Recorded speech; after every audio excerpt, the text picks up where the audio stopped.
ଓଡ଼ିଶାର ପର୍ବପର୍ବାଣୀ ମଧ୍ୟରେ ବଉଳ ଅମାବାସ୍ୟା ଅନ୍ୟତମ। ଏହି ବଉଳ ଅମାବାସ୍ୟାରେ ଆମ ଜଗନ୍ନାଥଙ୍କ ପାଖରେ ଓ ଆମ ଘର ଇଷ୍ଟଙ୍କ ପାଖରେ ଆମେ ଭୋଗ ଲଗାଇଥାଉ ଗଇଁଠା। ଆଜିର ଏ ବଉଳ ଅମାବାସ୍ୟାରେ ମୁଁ ଆପଣମାନଙ୍କ ସାଙ୍ଗେ ସେୟାର କରିବି ମୋର ସ୍ପେଶିଆଲ କଲରଫୁଲ୍ ଗଇଁଠା। ଏହି ଗଇଁଠାଟି ଦେଖିବାକୁ ଯେତିକି ସୁନ୍ଦର ନା, ସେତିକି ଖାଇବାକୁ ମଧ୍ୟ ସ୍ୱାଦିଷ୍ଟ। ଆଉ କେତେ ସୁନ୍ଦର ନରମ, ଭିତରେ ଖୁଆର ମିଠା। ଆଃ, କି ବଢ଼ିଆ! ମୁଁ ୟା ସହିତ ମଧ୍ୟ ଆପଣମାନଙ୍କ ସହିତ ସେୟାର କରିବି ଆମ ବଉଳ ଅମାବାସ୍ୟାର ବିଶେଷତା ଆଉ ଏହା ଆମେ କାହିଁକି ପାଳୁ। ତାହେଲେ ଆସନ୍ତୁ ଏ କଲରଫୁଲ୍ ଗଇଁଠାର ରେସିପିଟି ଦେଖିବା ସହିତ ବଉଳ ଅମାବାସ୍ୟାର କେତେକ ରୋଚକ ତଥ୍ୟ ମଧ୍ୟ ଜାଣିନେବା। ତା ପୂର୍ବରୁ ଚ୍ୟାନେଲକୁ ଯଦି ସବସ୍କ୍ରାଇବ୍ କରିନାହାନ୍ତି ତାହେଲେ ଜଲ୍ଦି ସବସ୍କ୍ରାଇବ୍ କରିନିଅନ୍ତୁ, ଯାହାଦ୍ୱାରା ମୋର ନ୍ୟୁ ରେସିପିର ଭିଡ଼ିଓ ମଧ୍ୟ ଆପଣ ଅତି ଶୀଘ୍ର ଦେଖିପାରିବେ। ପ୍ରଥମେ ମୁଁ 2 କପ୍ ଚାଉଳକୁ ଭଲ ଭାବରେ ଧୋଇ 2 ଘଣ୍ଟା ପୂର୍ବରୁ ବତୁରେଇ ଦେଇଥିଲି। ତା ସହିତ ଗୋଟେ ଗାଜର ଆଉ ଗୋଟେ ବିଟ୍କୁ ମଧ୍ୟ ଏମିତି ଗ୍ରେଟିଂ କରିକି ରଖିଦେଇଛି। ବର୍ତ୍ତମାନ ମୁଁ এই ଭିଜା ଚାଉଳରୁ ଅଧା କପ୍ ନେଇଛି, ତା ସହିତ ଅଧା କପ୍ ଗ୍ରେଟିଂ ଗାଜର ମଧ୍ୟ ନେଇଛି। ତା ସହିତ ଅଳ୍ପ ଟିକେ ପାଣି ଦେଇ ଆମେ ୟାକୁ ଗୋଟେ ଫାଇନ୍ ପେଷ୍ଟ ତିଆରି କରି ନେବା। ସେହିଭଳି ଅଧା କପ୍ ଚାଉଳ ଆଉ ଅଧା କପ୍ ଗ୍ରେଟେଡ୍ ବିଟ୍କୁ ନେଇ ଅଳ୍ପ ଟିକେ ପାଣି ଦେଇ ତାକୁ ମଧ୍ୟ ଆମେ ଏମିତି ଫାଇନ୍ ପେଷ୍ଟ ତିଆରି କରି ନେବା। ଏଠି ଆମର ଚାଉଳ ଆଉ ଗାଜର ପେଷ୍ଟ ତିଆରି ହେଇଗଲା, ଆଉ ଚାଉଳ ଆଉ ବିଟ୍ ରୁଟ୍ର ଗୋଟେ ପେଷ୍ଟ ମଧ୍ୟ ତିଆରି ହେଇଗଲା। ଏବେ ଆସନ୍ତୁ ଆମେ ୟାକୁ ଜନ୍ତୁଣି ୟା ଦେହରେ ତିଆରି କରିବା। ତା ପୂର୍ବରୁ ଆଗ ଆମେ ଏଠି ଖୁଆ ତିଆରି କରିବା। ଖୁଆ ତ ମୋ ପାଖରେ ଆଭେଲେବୁଲ୍ ନଥିଲା, ତେଣୁ ମୁଁ ଏଠି ରେଡ଼ିମେଡ୍ ଆହୁରି ଅତି ଶୀଘ୍ର ଖୁଆ ତିଆରି କରୁଛି। ଦେଖନ୍ତୁ ମୁଁ କେମିତି କରୁଛି। ଅଧା କପ୍ କ୍ଷୀର ଆଉ ଅଧା କପ୍ ମିଲ୍କ ପାଉଡରକୁ ଆମେ ଏମିତି ହାଇ ଫ୍ଲେମ୍ରେ 5 ମିନିଟ୍ ଘାଣ୍ଟି ଦେଲେ ଦେଖନ୍ତୁ ଆମର ଖୋୟାଟି ବହୁତ ବଢ଼ିଆରେ ବି ରେଡ଼ି ହେଇଯିବ। ଦେଖନ୍ତୁ 5 ମିନିଟ୍ ଭିତରେ ମୋର ଖୋୟାଟି କେତେ ସୁନ୍ଦର ଭାବେ ତିଆରି ହେଇଗଲା। ଆକୁ ବର୍ତ୍ତମାନ ଆମେ ଗୋଟେ ପ୍ଲେଟ୍କୁ ବାହାର କରି ନେବା।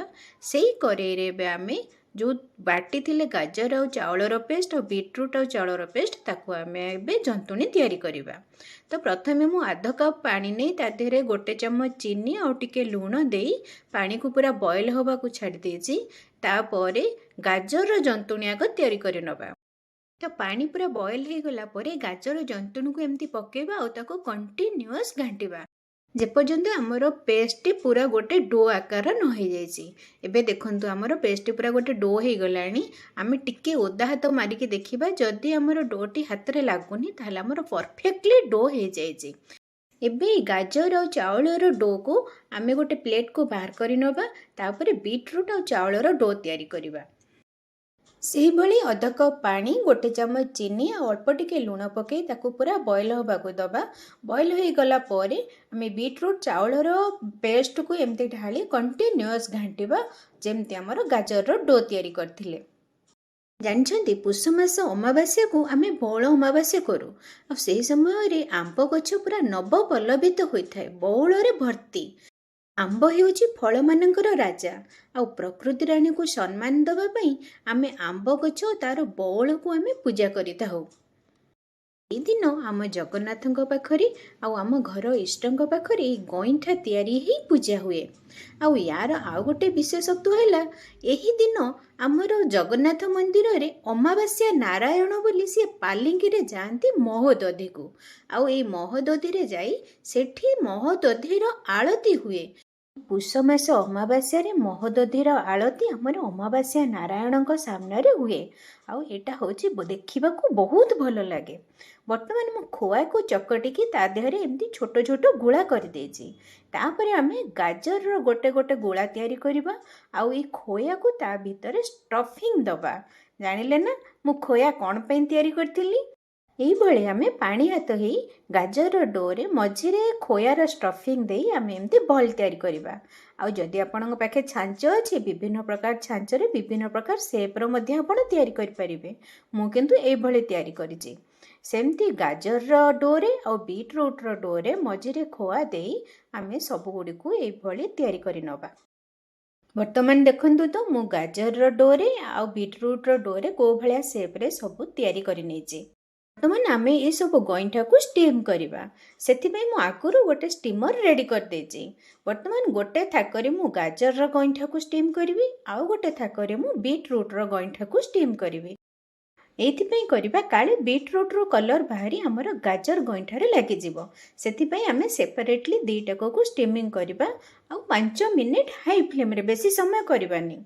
ସେ ଭିତରେ ମୁଁ ଏଠି 1 ଲିଟର କ୍ଷୀରକୁ ବଏଲ୍ ହେବା ପାଇଁ ଛାଡ଼ି ଦେଇଛି।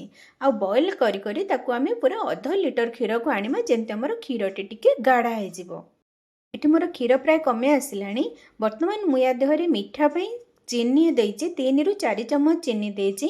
ଆପଣଙ୍କର ମିଠା କେତେ ଦରକାର ସେଇ ଅନୁସାରେ ଆପଣ ପକାଇବେ। ଆଉ ଫ୍ଲେଭର ପାଇଁ ମୁଁ ଏଠି ଗୁଜୁରାତି ଗୁଣ୍ଡ ଦେଇଛି। ସେଥିପାଇଁ 4ଟି ଗୁଜୁରାତିକୁ ମୁଁ ଛେଚିକି ତାକୁ ଏମିତି ମକଚି ଦେଉଛି, ଯାହାଦ୍ୱାରା ମଞ୍ଜି ଗୁଡ଼ାକ ସବୁ ବାହାରିଯିବ ଆଉ ଚୋପା ଗୁଡ଼ାକୁ ଆମେ ରଖିଦେବା ଚା ପତି ଡବାରେ। ଆମ ଚା ବି ଫ୍ଲେଭରଫୁଲ୍ ହେଇଯିବ। ଚିନି ଆଉ ଗୁଜୁରାତି ପାଉଡ଼ର ଦେଇକି ଆମେ ତାକୁ ପୁଣି 2 ମିନିଟ୍ ବଏଲ୍ କରିନେବା, ଯାହାକି ଆମର କ୍ଷୀର ବି ଗାଢ଼ା ହେଇଗଲାଣି ଆଉ ପୁରା ବଢ଼ିଆ ବାସ୍ନା ବି ବାହାରିଲାଣି, ମିଠା ବି ହେଇଯାଇଛି। ଏପଟେ ଆମର ଗଇଁଠା ବି 5 ମିନିଟ୍ ଭିତରେ ଷ୍ଟିମ୍ ହେଇଗଲାଣି। ତାକୁ ଏବେ ଗ୍ୟାସ୍ ଫ୍ଲେମ୍ ଅଫ୍ କରିକି ଥଣ୍ଡା ହେବା ପାଇଁ ଛାଡ଼ିଦେବା। ଥଣ୍ଡା ହେଲା ପରେ ଆମେ ତାକୁ ପ୍ଲେଟ୍କୁ ବାହାର କରି ଆଣିବା। ଆଉ ଦେଖନ୍ତୁ କେତେ ସୁନ୍ଦର ହେଇଛି। ଆପଣ ୟାକୁ ଏମିତି ବି ଖାଇପାରିବେ, କିନ୍ତୁ ଯେହେତୁ ଏଇଟା ମୁଁ କ୍ଷୀର ଗଇଁଠା କରିଛି, ୟାକୁ ଆମେ କ୍ଷୀରରେ ପକାଇ ସର୍ଭ କରିବା।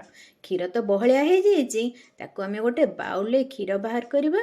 ତାପରେ ଗଇଁଠାକୁ ସଜେଇ ଠାକୁରଙ୍କ ପାଖରେ ଭୋଗ ଲଗାଇବା, ତାପରେ ଆମେ ଖାଇବା। କ'ଣ ବଢ଼ିଆ ହେଇଛି ନା ଗଇଁଠାଟି? କି ସୁନ୍ଦର କଲରଫୁଲ୍, ଧଳା ତା ସହିତ ଭାଓଲେଟ୍ କଲର୍, ତାପରେ ଗାଜରର ଅରେଞ୍ଜ କଲର୍। ଟେଷ୍ଟ ଆଉ ବାସ୍ନା କିଛି କମ୍ ନୁହଁ ମ। ଆପଣ ଘରେ ତିଆରି କରନ୍ତୁ ଆଉ ହସିକି ଗୋଟେ ଛୋଟିଆ ଲାଇକ୍ କରନ୍ତୁ ଆଉ କୁହନ୍ତୁ କମେଣ୍ଟସରେ କେମିତି ହେଇଛି।